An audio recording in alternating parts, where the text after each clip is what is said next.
todas las mentiras que el diablo a lo largo de los tiempos ha ido metiendo en nuestra mente.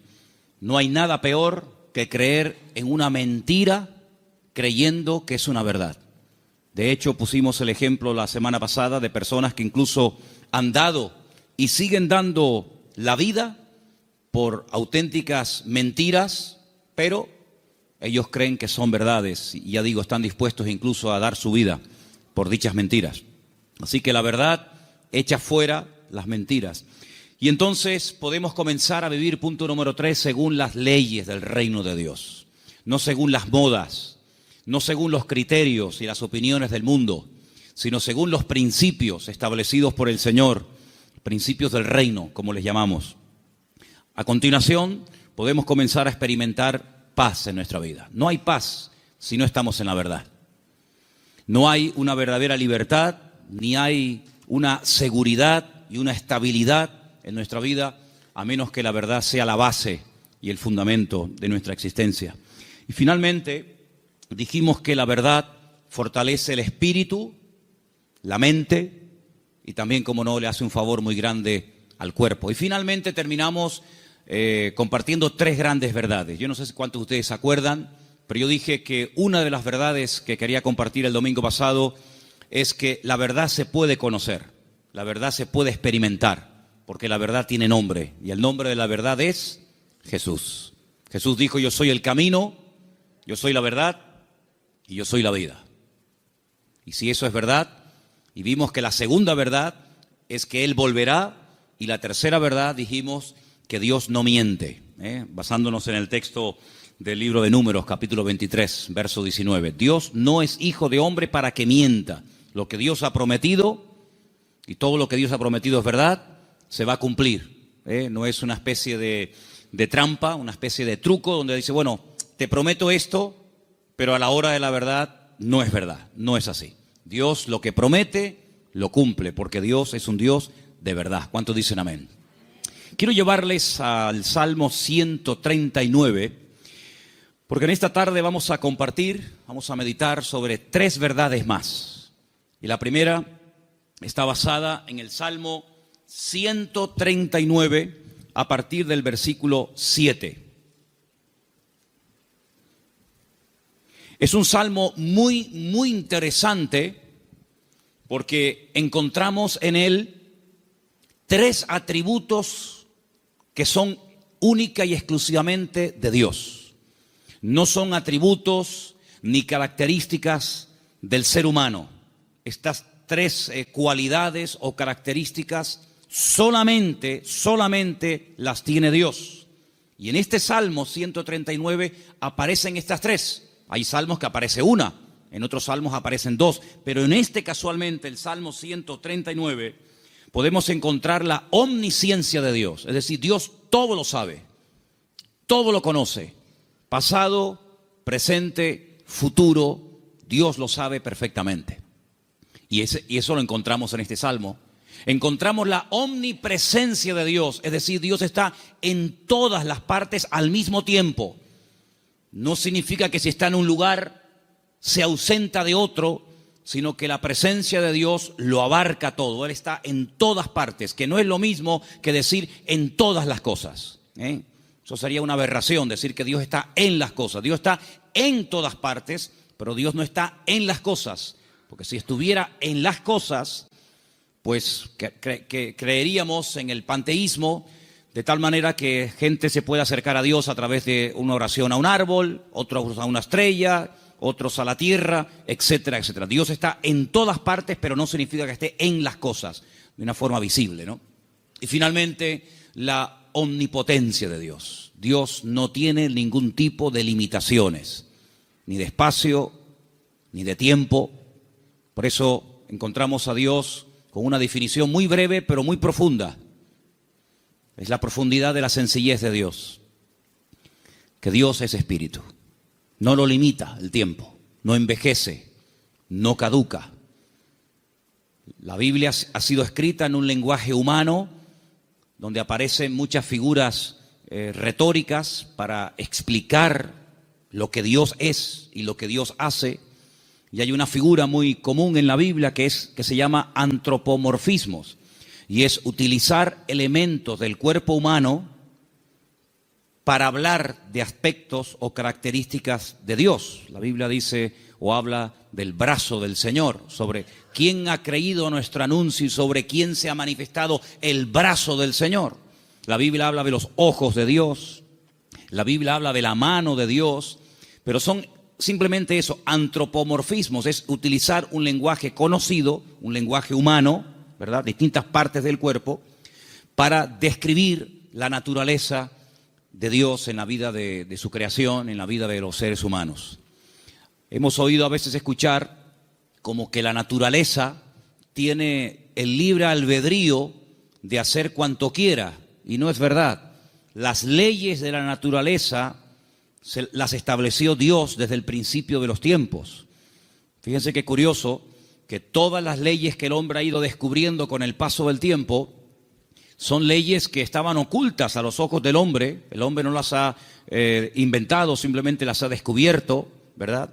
Pero son leyes que Dios estableció desde el principio de los tiempos. Y uno de los libros más profundos de la Biblia, que es el libro de Job, encontramos el peso de la tierra, encontramos los nombres de algunas constelaciones y estrellas, encontramos cómo el viento pesa, ¿verdad? Cosa que no se descubrió hasta muchos siglos después, y encontramos muchas cosas muy interesantes acerca de las leyes de la creación. Alguien dijo que lo creado es una manifestación de las ideas y de la voluntad de Dios hechas realidad, ¿vale? Dios hablaba y su palabra se materializaba. Poder que no transfirió al hombre, imagínense. Es un poder simplemente, o es un poder que solamente se limita a él. Dios habla y lo que Dios ordena se materializa, se cristaliza, ¿sí? Sea la luz o sea cualquier otro elemento. Ahora, en el Salmo 139 vemos estos tres atributos de Dios, repito, omnisciencia, omnipresencia y omnipotencia. Y a partir del versículo 7, el salmista se hace una serie de preguntas muy interesantes, pero las hace en forma de sorpresa. Aquí dice: ¿a dónde me iré de tu espíritu? ¿A dónde huiré de tu presencia? Si subiere a los cielos, allí estás tú. Si en el Seol hiciere mi estrado, he aquí, allí tú estás. Si tomare las alas del alba y habitare en el extremo del mar, aún allí me guiará tu mano y me asirá tu diestra. Si dijere, ciertamente las tinieblas me encubrirán, aún la noche resplandecerá alrededor de ti. Aún las tinieblas no encubren de ti, y la noche resplandece como el día. Lo mismo te son las tinieblas que la luz. ¿Cuántos dicen amén? Ahora, en la Biblia encontramos a ciertos personajes que por las circunstancias que estaban atravesando no les quedó más remedio que huir y esconderse de las personas que querían quitarles la vida. Por ejemplo, piensen en Moisés. Cuando él tenía 40 años, dice la Biblia que él, para mediar en una disputa, en una pelea, dice que él se levanta contra un egipcio y lo mata y lo oculta. Pero aparentemente se ve que su crimen, su asesinato no quedó, digamos, oculto. Y al día siguiente alguien le dice: ¿me vas a matar a mí como ayer mataste al egipcio? Y esto le produjo un pánico, le trajo un miedo tan grande a Moisés, que dice que tuvo que huir al desierto. Y se ve que no lo encontraron.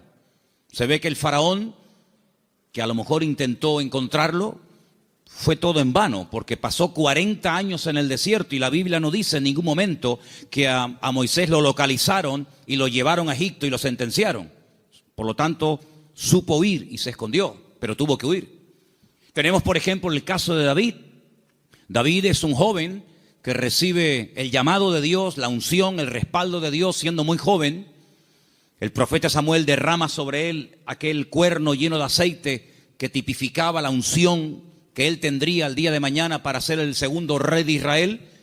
Y dice la Biblia que durante muchos años, David tuvo que huir y tuvo que escaparse y esconderse, porque Saúl estaba obsesionado con quitarle la vida, y se ve que lo hizo bien. Por supuesto, la bendición de Dios también estaba con él, porque Saúl nunca lo encontró, a pesar de que muchas veces estuvo muy cerca de echarle mano, incluso hasta de quitarle la vida.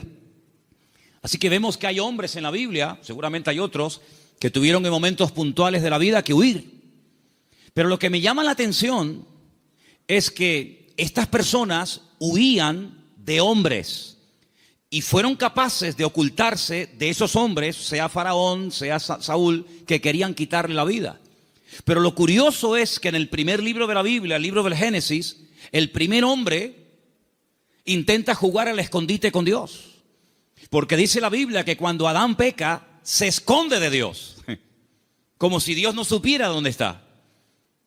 Es decir, Adán está tratando a Dios como si fuera un hombre.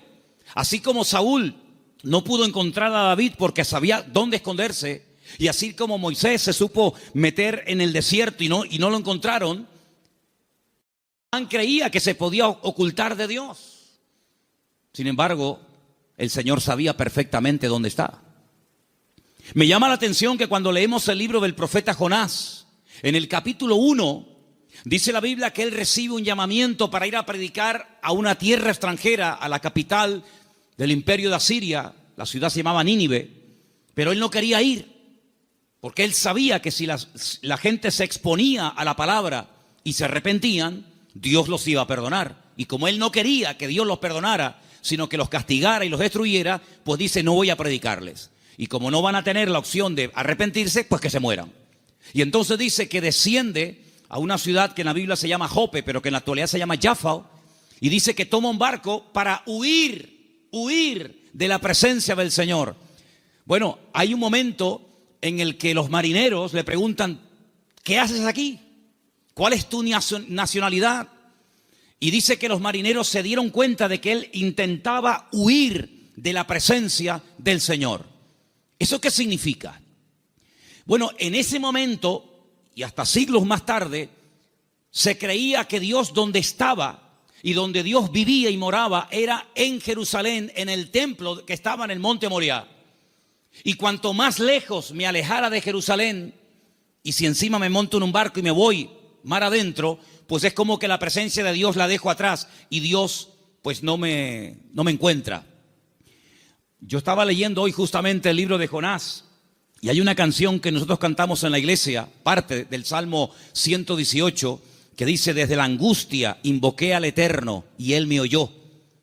Y en la oración que Jonás hace desde el vientre del gran pez, pues dice la Biblia que él dice, desde la angustia invoqué al Eterno y Él me respondió. Así que el Salmo 118, Jonás lo sabía perfectamente, pero el 139 se ve que se olvidó.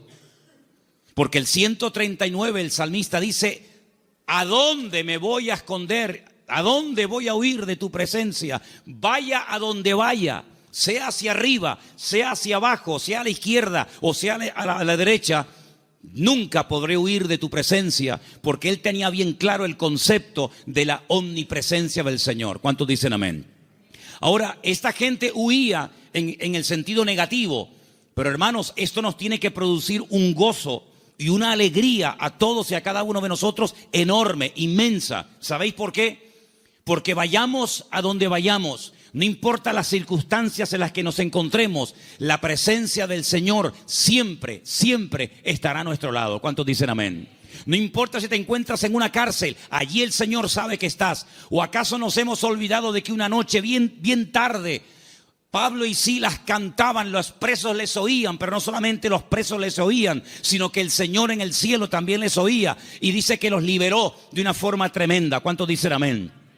Dice la Biblia que cuando estaba en la tempestad, al día siguiente, cuando llevan ya más de 20 días en ayuno, sin ver estrellas, sin ver sol, perdidos, desesperados en medio del mar Mediterráneo, se levanta el apóstol Pablo y dice, no tengan ningún temor, porque anoche estuvo en mi camarote el Señor y me dijo que si nos mantenemos unidos, nadie va a perder la vida. Luego lo vio en la cárcel y también lo vio en la tempestad.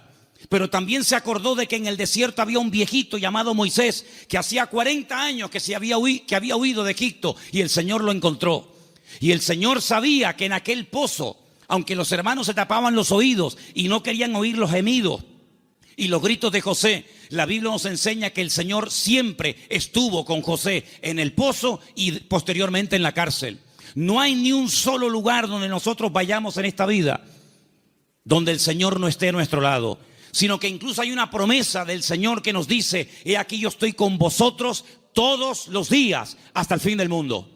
Hoy estaba analizando, estaba echándome un rato la siesta y de repente, ¡pum!, me desperté como un resorte y me fui a mi oficina y empecé a escribir todo lo que me venía a la cabeza. Y fíjate, me venía a la cabeza cuando Elías, huyendo, otro que huye también, en este caso no de un rey, no de un faraón, sino de una mujer llamada Jezabel, la reina perversa, esposa de Acab, que quiere matarlo. Dice que salió corriendo, huyendo para que Jezabel no pudiera matarlo.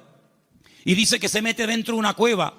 Y entonces dice que de repente se produce un terremoto tremendo, tremendo.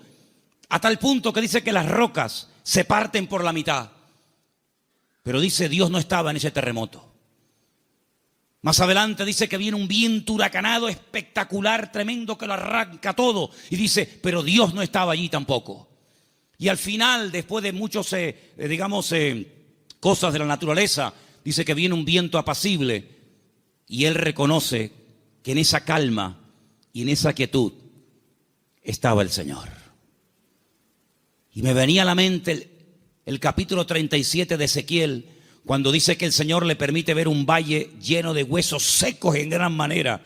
Y dice que no se levantaban ni producían ningún temor porque no estaba el Espíritu de Dios dentro de ellos. Si como la Biblia dedica tiempo a decir dónde Dios no está, pero también la Biblia dice dónde Dios sí está. Por ejemplo, también apuntaba todas las veces que ocurren tragedias y desgracias en la vida. A continuación añade la Escritura y dice, pero el Señor estaba con José. ¡Qué maravilla! Hermanos, saber que nuestro Dios está con nosotros todos los días, ¿no te produce una alegría y una tranquilidad de saber que pase lo que pase y venga lo que venga y digan lo que digan, nuestro Dios está con nosotros porque es omnipresente? No hay que ir a un lugar específico a visitarlo, como durante siglos y generaciones tenían que hacer las 12 tribus de Israel, que 3 veces al año tenían que viajar cientos o miles de kilómetros para ir a Jerusalén a visitar y a celebrar la fiesta del Eterno, sino que el Señor ha prometido estar con nosotros en cualquier momento, en cualquier lugar. No importa si somos jóvenes, adolescentes, niños o ancianos. No importa si estamos en la iglesia, en la casa, en el trabajo, en un barco, en un avión, en un submarino. No importa.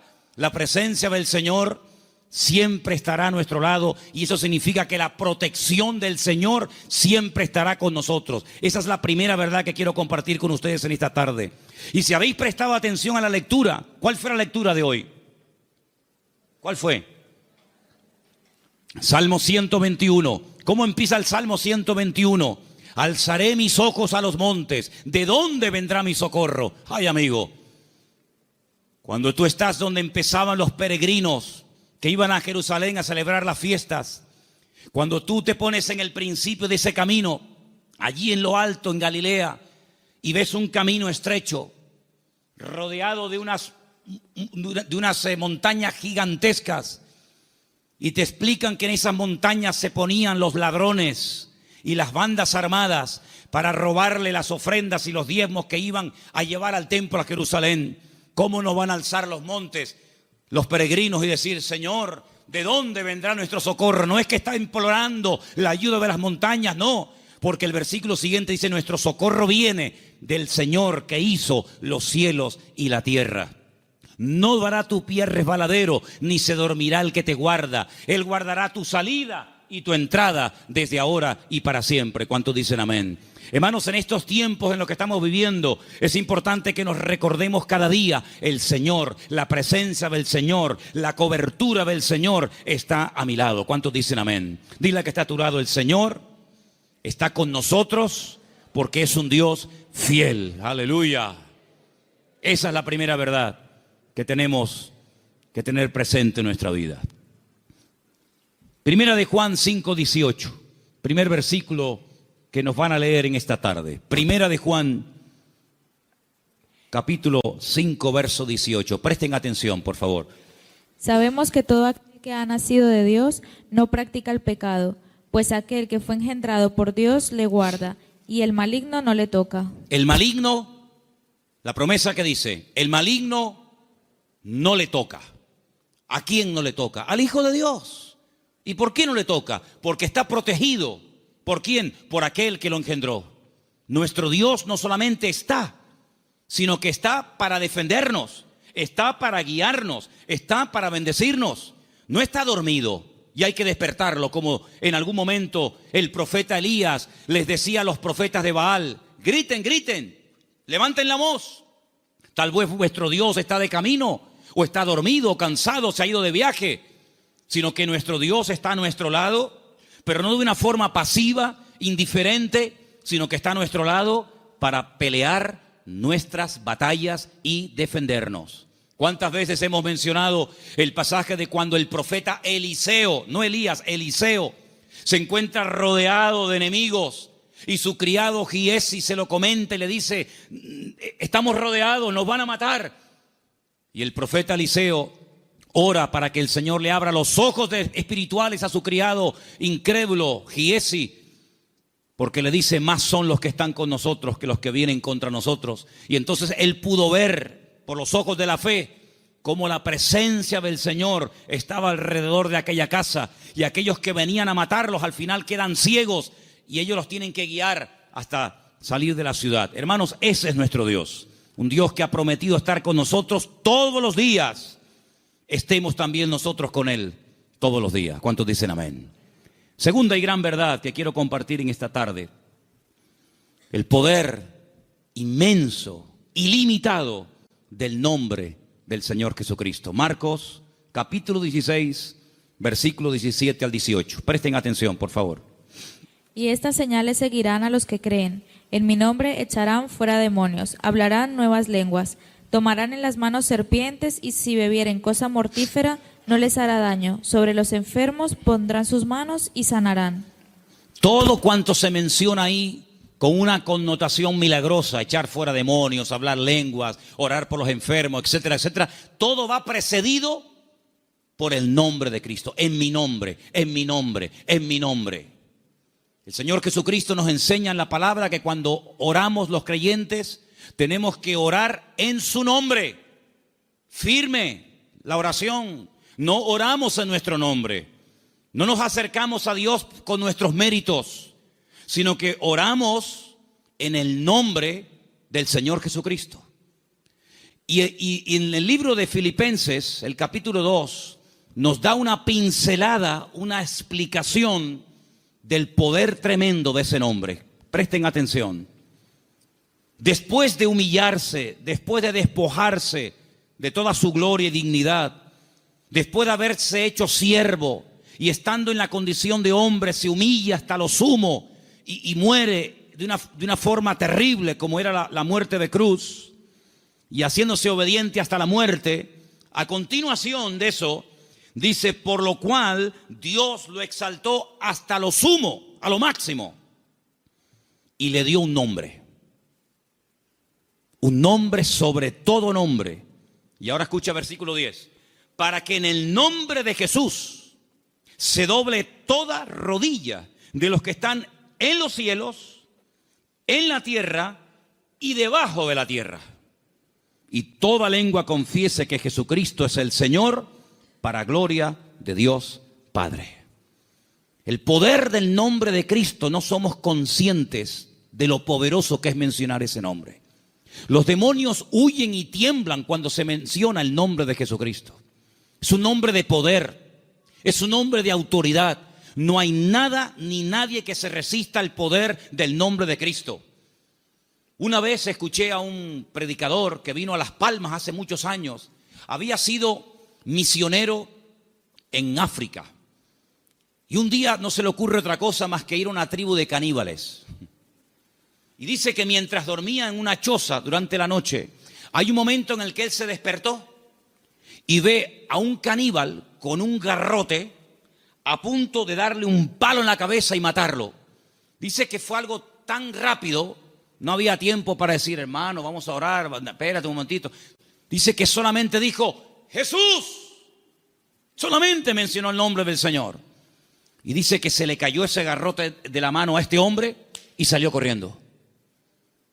Hermanos, hay millones de testimonios de personas que han sido sanadas, liberadas, salvadas, bendecidas y transformadas por el poder del nombre de Jesucristo. Es un nombre que tenemos que utilizarlo cuando oramos, cuando hacemos cualquier cosa, conducir, estudiar, trabajar, salir, entrar. Porque no solamente es una sugerencia, no solamente es una propuesta, una idea que les lanzo, sino que es un mandamiento bíblico. Vamos a leer en Colosenses 3:17. Fíjense cómo la Biblia nos enseña lo que estoy diciendo en esta tarde. Colosenses 3:17, por favor. Y todo lo que hacéis, sea de palabra o de hecho, hacedlo todo en el nombre del Señor Jesús. Todo. Dando gracias a Dios, Padre, por medio de Él. Todo lo que hacéis, todo lo que habláis, hacerlo todo en el nombre del Señor Jesucristo. Cuando se monten en el coche a conducir, Señor, en tu nombre pedimos que nos traigas y que nos lleves de regreso a casa con tu paz y con tu bendición. Cuando vayas a un examen, cuando vayas a prepararte para hacer un examen o estudiar, Señor, yo me preparo, yo estudio, yo memorizo, pero yo pido que en tu nombre este examen salga bien, Señor. Cuando vas a trabajar o cuando vas a buscar trabajo, cuando vas a dormir, cuando vas a levantarte, todo lo que hacemos y todo lo que decimos, dice, hacedlo todo en el nombre de nuestro Señor Jesucristo. ¿Cuántos dicen amén? Y vas a ver cambios, vas a ver algo diferente en tu vida, porque ese nombre es un regalo, permítame la palabra, que Dios le ha dado al creyente, a sus hijos, a su pueblo, a su iglesia, para que lo use. El Señor Jesucristo le dijo un día a sus discípulos, no habéis recibido nada porque no os habéis atrevido a orar en mi nombre, pero a partir de ahora, todo lo que pidáis en mi nombre, os lo daré, para que mi Padre sea glorificada en esa petición. ¿Cuántos dicen amén? Así que esta es la segunda verdad que tenemos que interiorizar en nuestra vida. Tenemos un nombre, hermanos, un nombre de autoridad en el cielo, en la tierra donde vivimos ahora mismo y aún debajo de la tierra. Un nombre que no tiene limitaciones de ningún tipo. Pues vamos a usarlo, porque la Biblia dice que es el regalo del Padre al Hijo, un nombre que es sobre todo nombre, para que en ese nombre se doble toda rodilla de los que están arriba en el cielo, en la tierra y aún debajo de la tierra, y toda lengua confiese que Jesucristo es el Señor, para gloria de Dios Padre. Dice también en un versículo que vamos a leer a continuación, en Proverbios 18:10, nos pone un ejemplo gráfico de la protección que proporciona el nombre del Señor, el nombre de Dios. Proverbios 18:10, por favor. Torre fuerte es el nombre del Señor. A Él correrá el justo y será levantado. Torre fuerte es el nombre de nuestro Señor, y a Él correrá el justo y será levantado. Leía en el día de ayer una historia cuando un tal Abimelech quiere matar a un montón de gente y dice que se dirige a la ciudad donde están las personas que él en un principio quiere aniquilarlas. Esto lo pueden ver en el capítulo 9 del libro de Jueces. Y dice la Biblia que en esa ciudad había una torre donde la gente de la ciudad, las mujeres y los niños se metieron, subieron a lo alto de la torre y allí se escondieron, y dice que no les pasó nada. Yo no sé si el salmista se inspiró en esa historia para escribir estas palabras. Torre fuerte es el nombre de nuestro Dios. A Él correrá el justo y será salvado en el tiempo de la angustia, en el tiempo de los problemas. Así que, hermanos, les animo a que en esta semana, no en vano, porque fijaros que sagrado es el nombre del Señor, que hay un mandamiento de los 10, del decálogo, hay uno que curiosamente hace referencia a su nombre. No tomarás el nombre de tu Dios en vano. Pero bueno, una cosa es no tomarlo en vano y otra cosa es no tomarlo nunca. Por lo tanto, cuando menciones el nombre del Señor, que la gloria, una vez obtenida la respuesta a esa petición o a esa necesidad, que la gloria no sea para ti, sino que la gloria se la lleve el Señor. ¿Cuántos dicen amén? Hay también una tercera verdad que quiero compartir esta tarde. Y para los que no estuvieron, El otro día, aquí en la iglesia, el día jueves, en la carta de Pablo a Tito, una carta pequeñita que está por ahí, por el Nuevo Testamento, ustedes la tienen también, no les quepa la menor duda. El apóstol Pablo deja a Tito en la isla de Creta para que impida que se mezclen o que se metan en la iglesia falsas enseñanzas, falsas doctrinas, etc.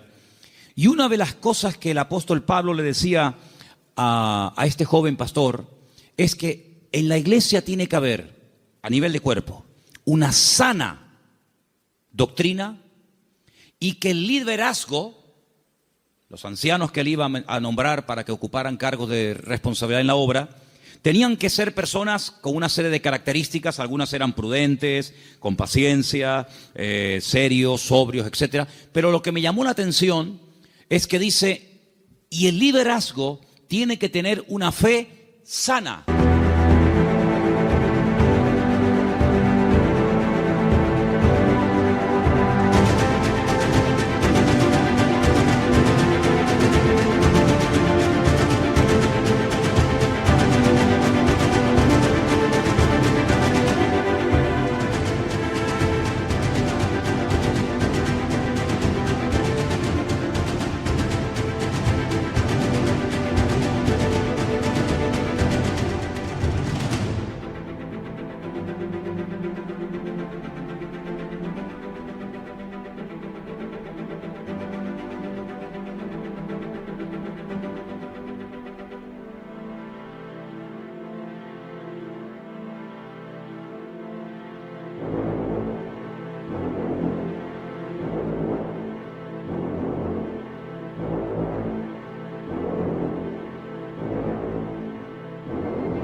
Bueno, literalmente dice que sean sanos en la fe.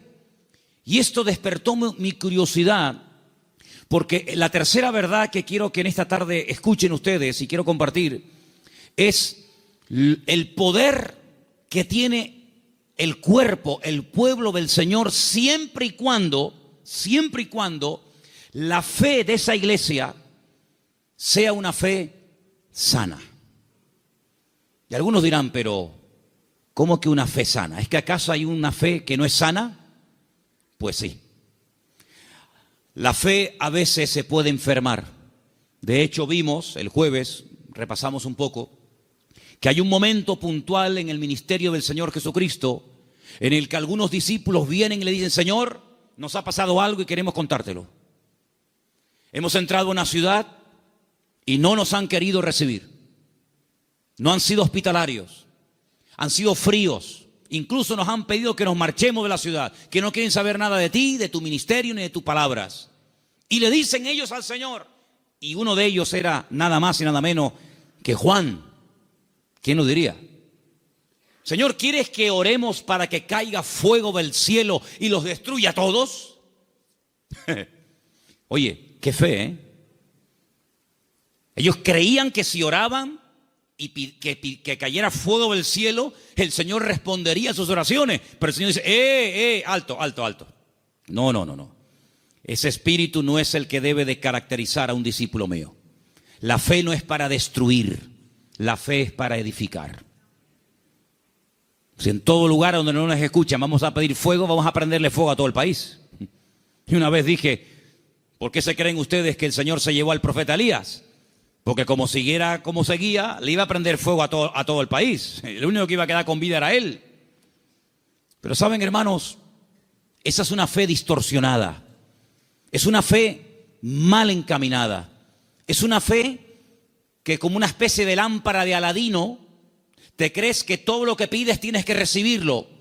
Y no está basada en la razón, no está basada en la palabra, en el sentido común, sino está basada en una emoción, en un rechazo que sientes hacia una gente que no te ha querido escuchar. Y es una fe que no tiene nada que ver con una fe sana, que es la fe que tiene que tener el creyente. Es una fe totalmente distorsionada, una fe que no es la que yo quiero que ustedes tengan. Luego Pablo también hablaba de que había gente que tenía fe fingida. Fe fingida. Y Pablo dice a Timoteo, yo doy gracias a Dios que la fe que tú tienes no es fingida. Porque la fe que tú tienes primeramente la tuvo tu abuela y después se la traspasó a tu madre y ahora la tienes tú. Y dijimos que esa fe no fingida tiene que ver con una fe sincera, sin mezcla, sin hipocresía. Otra versión dice sin engaño, sin máscara. Hablamos también acerca de que hay fe, hay gente que tiene fe, pero es una fe muerta. Tienen fe, pero está muerta. ¿Y cuál es la fe muerta? La que no produce obras. Dice la Biblia, la fe sin obras está muerta. Por lo tanto, cuando vamos a este tercer punto y hablamos acerca de la protección sobrenatural que hay sobre nuestra vida y de lo indestructible que es el pueblo del Señor, para que eso se dé, tiene que haber una fe sana entre nosotros. No una fe rara, distorsionada, enferma, sino una fe puesta en las promesas y en la palabra de nuestro Dios. ¿Cuántos dicen amén? Y entonces esa fe va a traer estabilidad. Esa fe va a traer una revelación del verdadero Dios al cual tenemos que honrar, adorar y servir.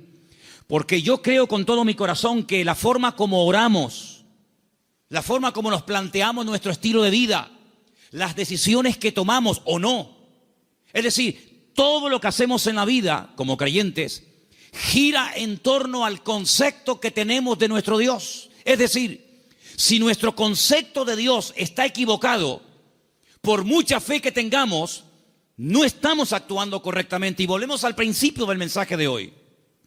Jonás creía que había lugares donde se podía esconder de Dios y Dios no encontrarlo. Dice que él huía de la presencia de Dios, huía del llamado de Dios, de la responsabilidad. ¿Por qué? Porque no quería cumplir con el llamado de Dios. Y hace exactamente lo mismo que hizo Adán en el jardín del Edén: huir, esconderse de Dios. Y él creía que uno se podía esconder de Dios. Y él actuaba en base a esa creencia equivocada.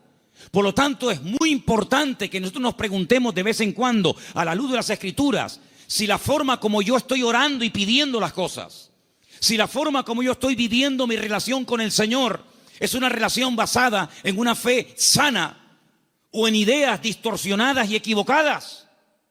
Porque hay personas que se imaginan que Dios, como acabo de decir, es esa especie de lámpara de Aladino que frotamos y Dios tiene que estar a mi servicio las 24 horas del día y Dios tiene que complacerme en todo lo que le pido y en todo lo que quiero. Y no es así. Hay momentos en los que puedes tener una fe tremenda y Dios decir a tu oración, no. Puede ser que tengas una sinceridad y un deseo tremendo de hacer algo para el Señor, genuino, bíblico, correcto, pero a ti no te corresponde hacer esa operación, hacer ese trabajo. Como por ejemplo el rey David, que quería construirle una casa a Dios. Y Dios le dijo, tú no la vas a edificar, la edificará la siguiente generación en la persona de tu hijo Salomón. Hay momentos en los que el mismo apóstol Pablo quería ir a ciudades a predicar el evangelio. ¿Será bíblico predicar la palabra? Por supuesto. Es un mandato del Señor, claro, ir por todo el mundo y predicar el evangelio. Pero también hay que decirlo que hay momentos en los que el Pablo quería ir a ciertos lugares a compartir y el Señor le decía, no, ahí no, en Bitinia no, bueno, pues me voy a Misia, no, ahí tampoco. Y uno dice, pero Señor, ¿no es tu voluntad ir a predicar a todas partes tu palabra? Sí, pero cada sitio y cada persona tiene su momento y tiene su lugar. Y ahora no es el momento de ir aquí, ahora es el momento de ir allá.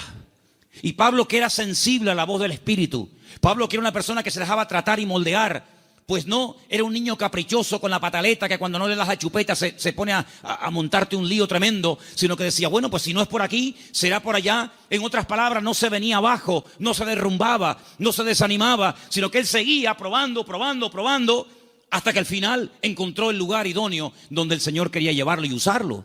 Por lo tanto, es muy importante que la iglesia interiorice esta verdad. El Señor nos quiere usar. Tenemos que cumplir con nuestras responsabilidades. Por supuesto que sí. Pero ¿estaré yo preparado para eso que quiero hacer? La Biblia nos enseña que cuando José era un joven, ya él sabía lo que Dios quería hacer con su vida.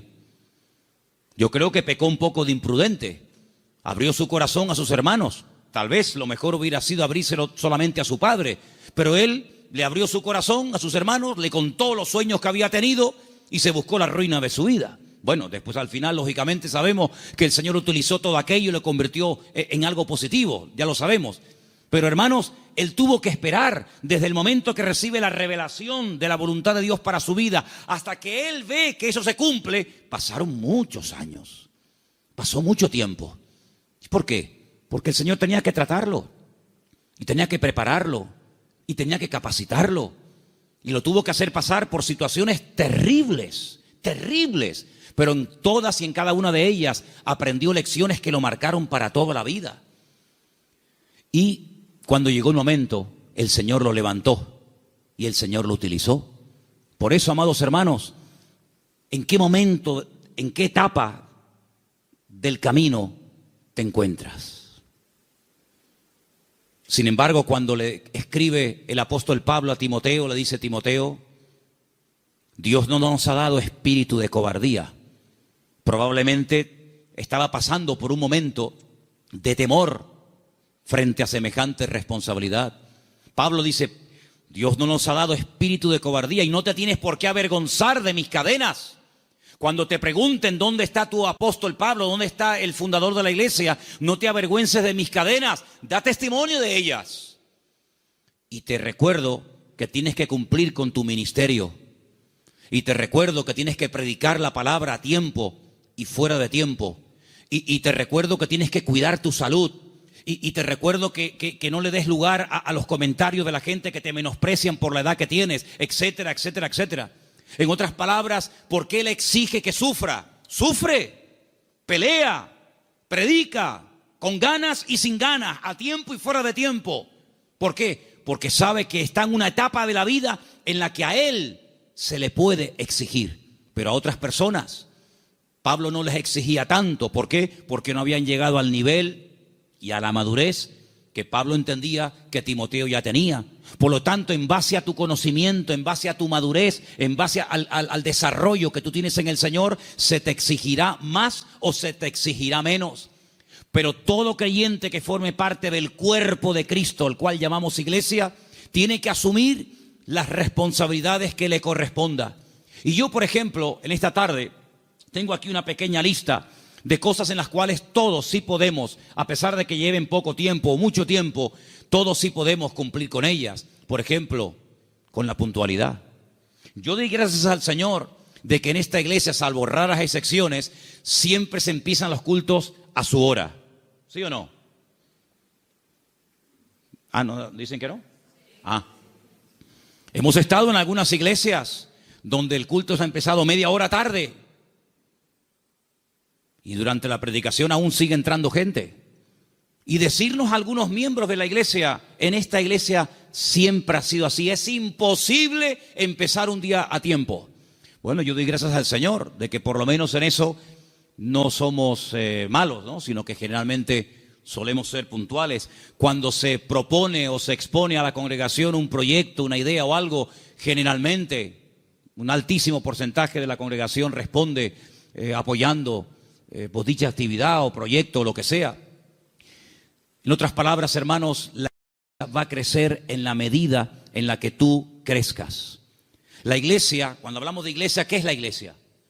La iglesia eres tú, y tú, y tú, y cada uno de nosotros. Y la iglesia, ese concepto a veces tan abstracto, como dice la iglesia ¿qué es? Pues la iglesia eres tú. La iglesia tendrá la madurez de todos y cada uno de nosotros. Pero esa madurez, ¿dónde la aprendemos? ¿Aquí o ya venimos con ella de casa?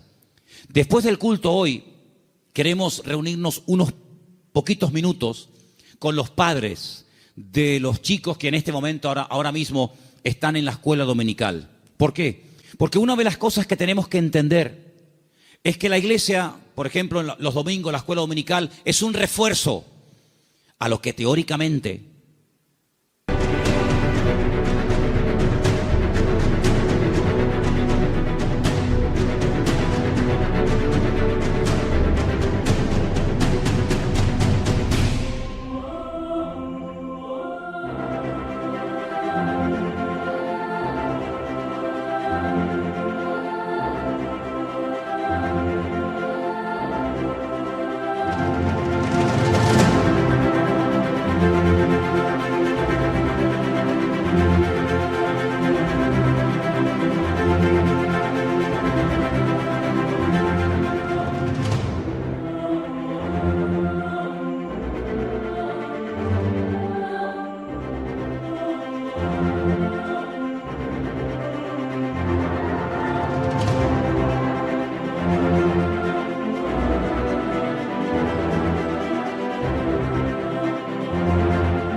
los niños ya aprenden de sus respectivos padres en el hogar. ¿Cuántos dicen amén? Es decir, si ustedes no oran a la hora de la comida, difícilmente, por más que se lo enseñen ahora mismo las hermanas que están allí con esos niños, que hay que orar dándole gracias al Señor por la comida que entra por nuestra boca, si después durante la semana, que es muy larga, hasta el próximo domingo, no ven a papá y no ven a mamá orando un momentito, dándole gracias al Señor por los alimentos, pues le vamos a hacer al niño, perdonen la palabra, un cacao, porque le estamos enseñando algo en la iglesia que luego ustedes no lo apoyan. Es decir, que lo que aprendan aquí, luego vean la práctica en el hogar. ¿Cuántos dicen amén? Si, por ejemplo, un niño un día en una escuela dominical tiene una clase donde, por ejemplo, no sé, se le habla del perdón, pues que cuando lleguen momentos puntuales, pues que el niño vea que en casa la asignatura del perdón se aprueba con sobresaliente y no siempre con suspenso. Y simplemente quiero ponerles un ejemplo. Porque la tercera verdad que estoy tratando de compartir esta tarde es la importancia de la iglesia en el mundo y cómo la iglesia es indestructible siempre y cuando cumpla con los requisitos bíblicos establecidos por el Señor en su palabra. ¿Dónde aprendió José a perdonar, a reconciliarse, a llevarse bien con otras personas? ¿Dónde lo aprendió? ¿En Egipto? ¿En Egipto lo aprendió? No, lo aprendió en el hogar, lo aprendió en casa.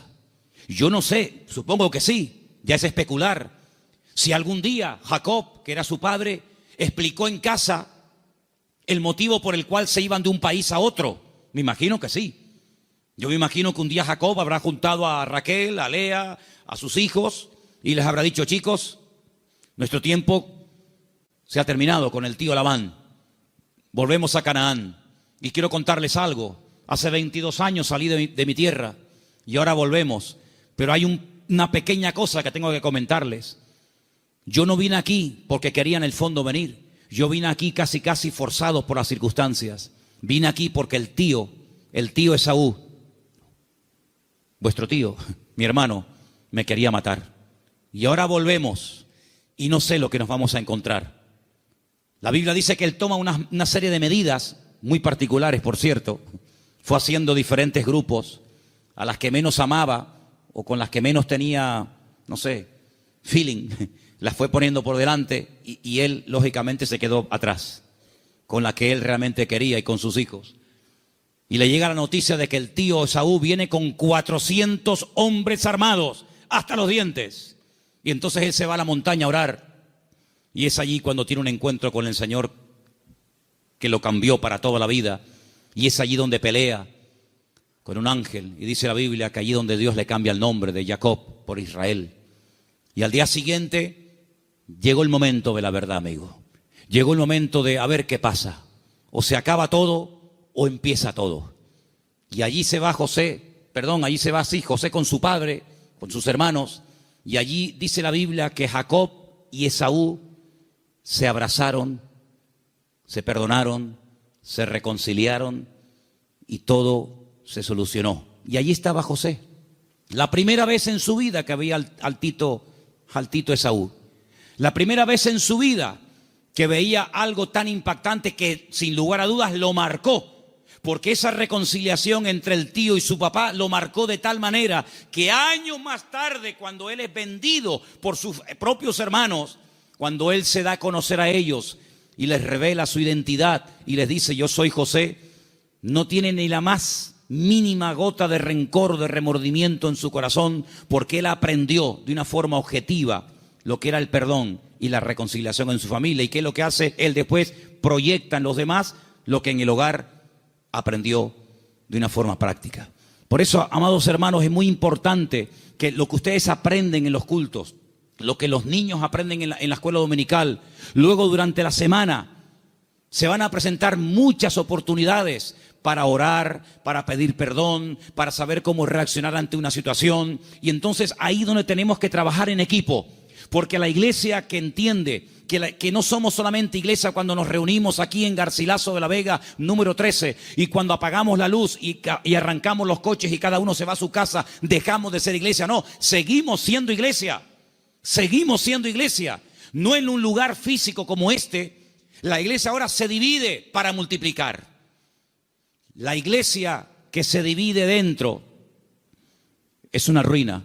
Pero la iglesia que fuera, cuando termina el culto, se divide y se lleva la bendición de Dios, se divide, entre comillas, para después multiplicar y para extender la luz del evangelio fuera. ¿Cuántos dicen amén? Por eso es muy importante que nosotros nos preguntemos y nos analicemos de vez en cuando cómo va el nivel de nuestra fe. Quiero ponerles un pequeño ejemplo de la Biblia, donde dice la palabra que un padre desesperado, un padre con un problema con un hijo que nada ni nadie puede solucionar, fue un día con toda la fe y con toda la sinceridad del mundo a pedir ayuda al Señor, pero el Señor no estaba. La Biblia dice que el Señor había pasado la noche en oración con 3 de sus discípulos en la montaña. Pero bueno, ya que estoy aquí, aprovecho para que por lo menos los discípulos del Maestro oren por mi hijo. Y fue un fracaso. No resultó. La palabra dice que cuando el Señor baja de la montaña, este padre va al Señor por fin y le dice: he traído mi hijo a tus discípulos y no han podido hacer absolutamente nada. Si tú puedes hacer algo. Increíble. Y el Señor le dice: si tú puedes creer, más bien. Y es cuando pide ayuda: Señor, ayuda a mi incredulidad. Menguó en la fe. En unas horas la fe pasó de creer que mi hijo tiene remedio a decir: si puedes hacer algo. Eso no es una fe sana. La fe sana es la que aguanta la prueba. La fe sana es la que se extiende. La fe sana es la que sabe reaccionar cuando dice el Señor no. Porque cuando dice el Señor sí, la fe se amolda y se adapta muy bien. Pero cuando el Señor dice no, es donde verdaderamente se prueba la fe. Por eso dije el jueves, y quiero volver a repetirlo porque para mí fue algo muy importante, y es que una fe que no va acompañada de paciencia se convierte en tormento. Por eso hay gente que dice: yo he orado, y como tú dices, Manolo, en el nombre de Cristo, y tengo fe, y lo creo, y además creo que es bíblico lo que estoy pidiendo, pero Dios no me responde. Pero es que la fe sin paciencia se puede llegar a convertir en un tormento. Por eso una fe sana es la fe que va acompañada de paciencia. Y de ahí que el salmista diga, y volvemos a mensajes de la semana pasada: encomienda al Señor tu camino, confía en Él y Él hará cuando lo crea oportuno. ¿Cuántos dicen amén? Por eso la iglesia, claro que es indestructible. Hay promesas que las puertas del infierno no prevalecerán contra el pueblo de Dios. Pero siempre y cuando el pueblo de Dios se mantenga alineado y siempre y cuando el pueblo del Señor tenga ese mismo sentir. Permítame llevarles al libro de Filipenses, por favor. En la carta del apóstol Pablo a los Filipenses, y mientras la buscan, decirles, amados hermanos, que esta carta se escribió desde la cárcel en Roma. En el capítulo 4 de la carta de Pablo a los Filipenses, ustedes van a encontrar que el apóstol Pablo está hablando de gozo, de regocijarse. Y uno dice: pero ¿cómo es posible que en semejantes circunstancias el apóstol Pablo escriba una carta cuya palabra más repetitiva es la palabra gozo y alegría? Bueno, pues porque el gozo del creyente, la estabilidad del creyente, no depende de si está en libertad o privado de libertad, sino depende de una fe sana depositada en los brazos del Señor. Pero en medio de la carta, cuando él está explayándose, dando unas explicaciones extraordinarias sobre todo esto, llegamos al versículo 2, Filipenses 4:2, donde él hace un ruego, una tarea que les pongo: escriban en un papel todas las veces que Pablo le rogó a alguien algo. No lo hace mucho, pero aquí tienen un ejemplo. Este no vale, tienen que buscar otro. Le ruega a Evodia y a Síntique que sean, ¿qué? De un mismo sentir en el Señor. Evodia y Síntique eran unas hermanas de esta congregación, eran creyentes, fieles asistentes a la congregación, que no les está haciendo un llamado para que acepten al Señor en su vida y se conviertan. No, ya son creyentes, son hermanas de la congregación, pero entre ellas hay algo. No son de un mismo sentir. Algo pasó entre estas hermanas que a Pablo le perturba. Y Pablo, hay un momento en el que hace un paréntesis en el desarrollo del tema de la carta de Filipenses y dice: ruego a Evodia y a Síntique que sean de un mismo sentir en el Señor. Porque una iglesia, como un matrimonio que tiene un mismo sentir, es algo indestructible. ¿Cuántos dicen amén? Pero una iglesia donde uno dice arriba y otro dice abajo, uno dice a un lado y otro dice a otro, donde uno dice no, oremos, otro, no, ayunemos, no, discipulemos, no, evangelicemos, salgamos, no, quedémonos.